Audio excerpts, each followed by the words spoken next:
തേനി ജില്ലയുടെ സമ്പദ്വ്യവസ്ഥ കൂടുതലും കാർഷിക മേഖലയിലാണ്. തേനി ജില്ലയിൽ കൃഷിക്കാവശ്യമായ ഭൂവിസ്തൃതി പ്രദാനം ചെയ്യുന്നു. അതെ, കഴിഞ്ഞ വ്ലോഗിൽ നാം പറഞ്ഞു നിർത്തിയ തേനി ജില്ലയിലെ കൂടുതൽ കാർഷിക വിളകളും ഉൽപ്പന്നങ്ങളും കൃഷിയും കൃഷിത്തോട്ടവും നമുക്ക് ഈ വ്ലോഗിൽ കാണാം. ഇന്നത്തെ നമ്മളുടെ യാത്ര കമ്പം തേനിയിലെ കൃഷി കാഴ്ചയിലേക്കാണ്.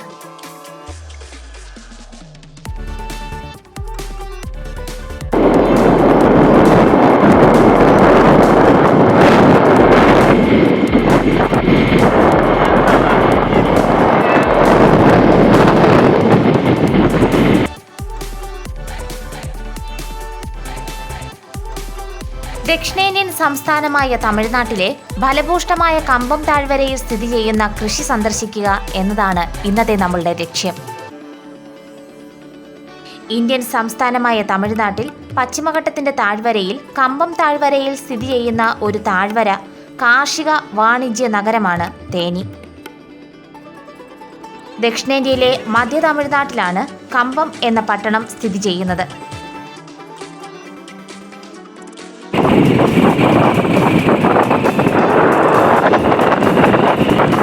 കമ്പം കാർഷിക മേഖലയിൽ ഏറ്റവും ശക്തമായ പ്രവർത്തനമാണ് നടത്തുന്നത്.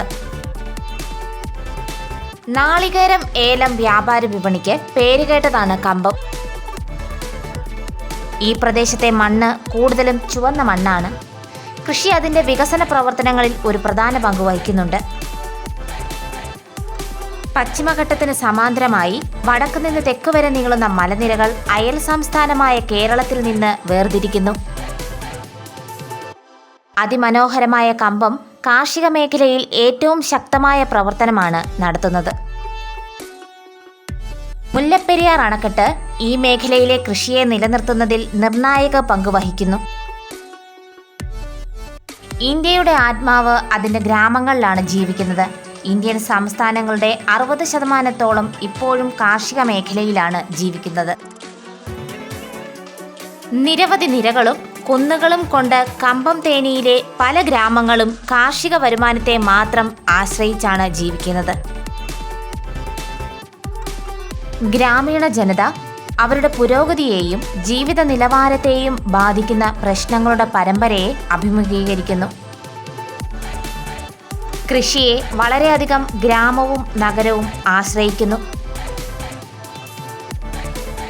തേനി ജില്ലയിൽ ജനസംഖ്യയുടെ 30% അവരുടെ ഉപജീവനത്തിനായി കൃഷിയിലും അനുബന്ധ പ്രവർത്തനങ്ങളിലും ഏർപ്പെട്ടിരിക്കുന്നതിനാൽ തേനി ജില്ല സമ്പദ് വ്യവസ്ഥയിലെ ഏറ്റവും പ്രബലമായ മേഖലയായി കൃഷി തുടരുന്നു. കാർഷികോൽപാദനത്തിൽ സ്ഥിരത ഉറപ്പാക്കുകയും കാർഷികോൽപാദനം സുസ്ഥിരമായി വർദ്ധിക്കുകയും വർദ്ധിച്ചുവരുന്ന ജനസംഖ്യയുടെ ഭക്ഷ്യാവശ്യങ്ങൾ നിറവേറ്റുകയും കാർഷികാധിഷ്ഠിത വ്യവസായങ്ങളുടെ അസംസ്കൃത വസ്തുക്കളുടെ ആവശ്യങ്ങൾ നിറവേറ്റുകയും അതുവഴി തൊഴിലവസരങ്ങൾ ലഭ്യമാക്കുകയാണ് ഇവിടുത്തെ സർക്കാരും. ഞാൻ ആദ്യമായിട്ടാണ് ക്യാബേജ് കൃഷി ഇത്ര അടുത്ത് കാണുന്ന എൻ്റെ ജീവിതത്തിൽ ഫസ്റ്റ് ടൈം.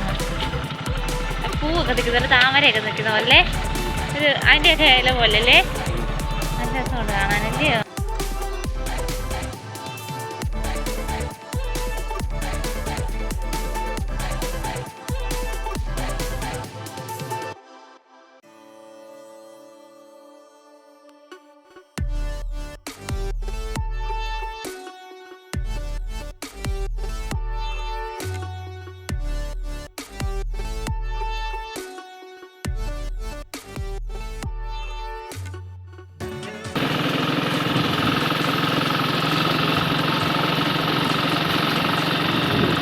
അമ്പലമൊക്കെ ഉണ്ട് കേട്ടോ. കനാല് വീഡിയോ റെക്കോർഡാ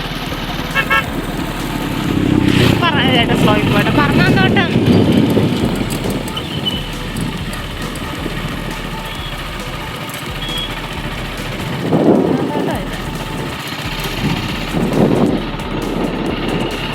ഇച്ചിരി ഉള്ളിലോട്ട് വരണം റോഡിൽ നിന്ന് അല്ലേ ചേട്ടാ, എന്തെങ്കിലുമൊക്കെ നാടൻ കൃഷികൾ കാണണമെങ്കിൽ.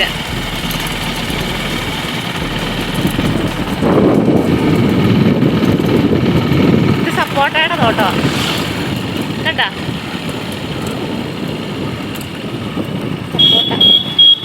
അതിനകത്ത് കയറാൻ പറ്റുമല്ലോ, ഒന്ന് ഷൂട്ട് ചെയ്യായിരുന്നു. ഇത് മാന്തോട്ടമാ, പുളി ഉണ്ടോ? പുളി കായ്ച്ചെടുക്കുന്നുണ്ട്, ഇഷ്ടം പോലെ ഇട്ടിട്ടുണ്ട്.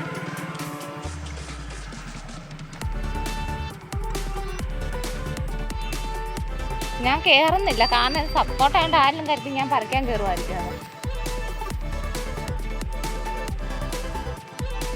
നിറച്ചുണ്ടായി നിൽപ്പുണ്ടേ സപ്പോർട്ടയുടെ തോട്ടം. ബാക്കിലൊരു മല. ഇത് ചോളവോ അല്ലെങ്കിൽ തിനയോ അങ്ങനെ എന്തോ സംഭവമാണ്. അതിൻ്റെ തയ്യാണ്, തെനയാ കേട്ടോ. മുമ്പേ കരുതി ഒരു കാളവണ്ടി വന്നായിരുന്നെങ്കിൽ.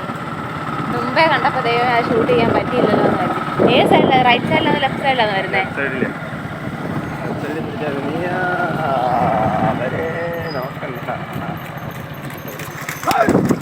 നമ്മളെ കണ്ടോണ്ടാണ് അതിനെ അടിച്ചത്. അതിനെ അങ്ങ് അടിക്കുമോ കഷ്ടം പോകാനായിട്ടല്ലേ? കഷ്ടം തോന്നുന്നു. പേരാലും ഇവിടെ പേരാലെന്നേ കൂടുതൽ, അരയാലൊന്നും ഇല്ലല്ലേ? അങ്ങനെ ഇവിടെ ഒരു മല, ഒരു വലിയ മലയാണ്. അതിൻ്റെ മേളിൽ ഇരുന്നൊരു പാറ താഴെ ഉരുൾപൊട്ടൽ പോലെ. ഉരുൾപൊട്ടലാണ് ആദ്യമായിട്ടാണ് ഞാൻ ഉരുൾപൊട്ടൽ കാണുന്നത്. ഉരുൾപൊട്ടൽ എന്തോ കാരണത്താൽ ആ പാറ ഒരു സൈഡ് ഫുള്ളിങ്ങനെ വന്നു. ആ പാറ ഇളകി താഴെ, ആ പാറ വന്ന ഭാഗത്തെ റോഡ് പോലെ കിടപ്പുണ്ട്. ഇവിടെ ഒന്നും കാണുന്നില്ല കേട്ടോ. നല്ല രസമുണ്ട് കാണാല്ലേ.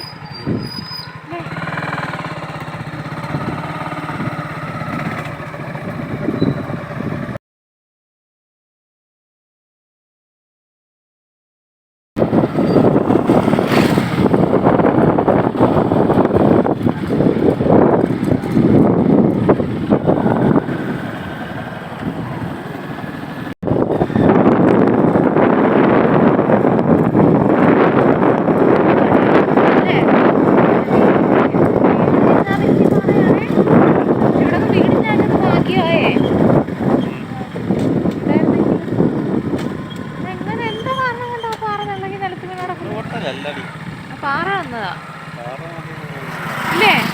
അപ്പൊ ആയിരിക്കുന്ന പാറകളെല്ലാം വരും. മുമ്പേ നമ്മൾ കണ്ട ആ മല ഇതല്ലേ ഏട്ടാ? അടിവാരത്ത് നമ്മൾ വന്നില്ലേ?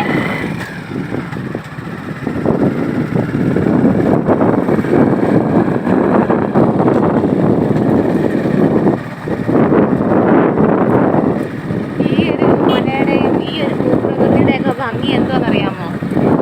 ആ മുള്ളിൻ്റെ മരം ഇല്ല ഏട്ടാ ഇല്ലേ? ഞാൻ ഇടയ്ക്കെല്ലാം മുള്ളിൻ്റെ മരമാണ്.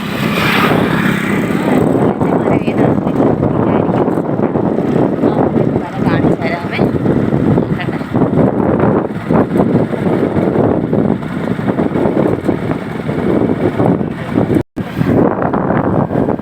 എന്നാണ്ട് ഈ സാധനമാണ് ഈ പാടങ്ങൾ മുഴുവനും. ഇതെന്ത് നട്ടു വളർന്നാലും പ്രയോജനമുള്ള പുല്ലാണോ? ഇതെന്തുവാണെന്ന് മനസ്സിലാവുന്നില്ലല്ലോ. പൂവാണോ എന്തുവാ നോക്കട്ടെ.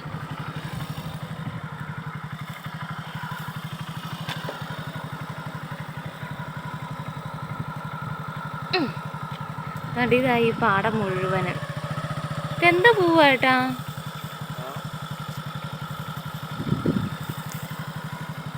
ചീരേരി പോലത്തെ അരിയ.